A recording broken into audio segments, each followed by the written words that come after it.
আমি হলাম হতভাগ্য রবিনসন ক্রুশো। সেই দিনটা ছিল ১৬৫৯ খ্রিস্টাব্দের ৩০শে সেপ্টেম্বর। আমরা সমুদ্রে নৌকায় করে যাচ্ছিলাম। হঠাৎ সমুদ্রে এক বিশাল ঝড় উঠে। সেই ঝড়ে আমাদের নৌকো ভেঙে চুরমার হয়ে যায়। আমার সাথে নৌকোয় বাকি যারা ছিল সবাই মারা গেছে হয়তো। শুধুমাত্র আমি কোনোভাবে বেঁচে এই দ্বীপে এসে পৌঁছেছি।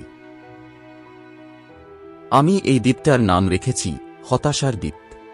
কেননা এখানে আমার কাছে না আছে খাবার, না আছে ঘরবাড়ি, আর না আছে জামা কাপড়। এখানে সর্বদাই আমার মনে ভয় লেগেই থাকে, এই ভেবে যে পাছে আমাকে কোনো বন্য পশু খেয়ে ফেলে নাকি। বন্য পশুদের ভয়ে রাতের বেলা আমি গাছের উপরেই ঘুমাই। এখানে আসার পর থেকেই প্রায় ২ দিন ধরে অনবরত বৃষ্টি পড়ছেই, আর সঙ্গে চলছে দমকা বাতাস।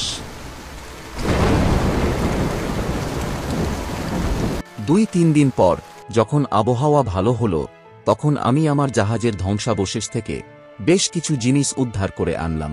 যেমন কিছু কাঠ, একটা মোটা তার, বেশ লম্বা কিছু দড়ি, একটি ছুরি, বেশ কিছু পেরেক, একটি বন্দুক, একটা দোলনার মতো বিছানা, খানিকটা ত্রিপল, কিছু কাগজ ও কালি, আর কিছু টাকা, যা এখানে আমার জন্য সম্পূর্ণ বেকার। আমি নিশ্চিত যে বাকি জীবনটাও হয়তো আমাকে এই জনমানব শূন্য দ্বীপেই কাটাতে হবে। যাই হোক, একটা নিরাপদ আশ্রয়ের খোঁজ করতে করতে একদিন একটা উঁচু পাহাড়ের পাশে একটা সমতল ভূমি খুঁজে পেলাম। সেই পাহাড়ের গায়ে একটা ছোট গুহার মতো তৈরি হয়েছে। সেইখানেই আমি আমার তাঁবু খাটালাম। আমি যে কাঠগুলো উদ্ধার করেছিলাম সেই কাঠগুলোকে খুঁটির মতো কেটে আমি সেই পাহাড়ের সামনের দিকটা অর্ধবৃত্তাকার বেড়া বানালাম, যাতে কোনো জীবজন্তু ভেতরে না আসতে পারে।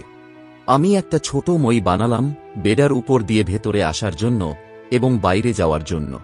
আজ এই দ্বীপে আসা আমার ১০-১২ দিন হয়ে গেল। আমার মনে হচ্ছে যেন আমি সময়ের হিসাব হারিয়ে ফেলেছি, কারণ আমার কাছে না আছে ক্যালেন্ডার আর না আছে ঘড়ি। তাই আমি একটা বড় খুঁটিতে আমার এখানে আসার দিনটা লিখে রাখলাম, আর ছুরি দিয়ে প্রতিদিন একটি করে দাগ কাটতে শুরু করলাম। এরপর আবার প্রবল বৃষ্টি শুরু হলো। ৭ই নভেম্বর নাগাদ আবহাওয়া আবার ভালো হলো। এরপর আমি ছোট ছোট কাঠের বাক্স বানালাম, যাতে আমি আমার জিনিসপত্রগুলোকে বৃষ্টির হাত থেকে বাঁচিয়ে শুকনো রাখতে পারি। আমি একটা কথা তো বলতেই ভুলে যাচ্ছি। আমি জাহাজ থেকে যে জিনিসগুলি উদ্ধার করেছিলাম তার মধ্যে এক ব্যাগ হাঁস মুরগির খাওয়ার জন্য শস্যদানা ছিল। দেখলাম যে বেশিরভাগটাই ইঁদুরে খেয়ে ফেলেছিল। আমি সেগুলো তখন দেওয়ালের বাইরে ফেলে দিয়েছিলাম। আর তারপর ১ মাস ধরে প্রচুর বৃষ্টি হয়। এখন দেখছি যে সেখান থেকে অনেক সবুজ সবুজ জব গাছ উৎপন্ন হয়েছে।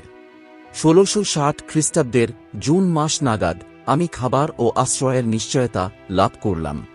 এরপর ওই মাসেই আমার প্রচণ্ড জ্বর এসে গেল, যা ৩০ তারিখ নাগাদ সেরে উঠল। সেরে ওঠার পর আমি গোটা দ্বীপটা ঘুরে দেখলাম। প্রায় ২ মাইল হাঁটার পর একটা ছোট নদী দেখতে পেলাম। সেখান থেকে কিছু দূর হেঁটে গিয়ে দেখলাম যে সেখানে প্রচুর তরমুজ ও আঙ্গুর ফলের গাছ আছে। আঙ্গুরগুলো খুবই রসালো ও মিষ্টি। আরও একটু গিয়ে সেখানে কোকো, কমলালেবু এবং পাতিলেবুর গাছ দেখলাম। আমি এরপর বড় বড় বস্তায় ফলমূল নিয়ে এসে তাঁবুতে রাখলাম। আর এই ফলগুলো আনতে আনতে আমার ৩ দিন লেগে গেল। একবার তো আমি ভাবলাম যে আমার বাসস্থানটা ওখানেই নিয়ে যাব, তাহলে এত কষ্ট করে আর ফলগুলো বয়ে নিয়ে আসতে হবে না।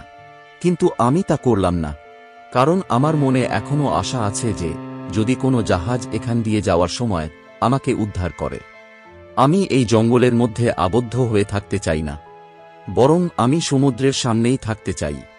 আগে রাতের বেলায় আমাকে অন্ধকারে থাকতে হতো, তাই আমি কিছু প্রাণীজ চর্বি ও একটা মাটির পাত্র জোগাড় করলাম, আর তাতে আমি একটা সলতে যোগ করে একটা প্রদীপ বানালাম। এরপর আমি আমার এই অসহায় অবস্থাটাকে কাগজে লিখে রাখতে শুরু করলাম, কিন্তু কালি ফুরিয়ে যাওয়ার জন্য সবকিছু লিখতে পারলাম না। সেই খুঁটিতে কাটা চিহ্ন দেখে বুঝলাম যে আজকের তারিখটি হল ৩০শে সেপ্টেম্বর, অর্থাৎ এই দ্বীপে আসা আমার ১ বছর পূর্ণ হল। আর এখনো আমি এখানে অপেক্ষা করছি সেই দেবদূতের, যে আমাকে এখান থেকে উদ্ধার করে নিয়ে যাবে।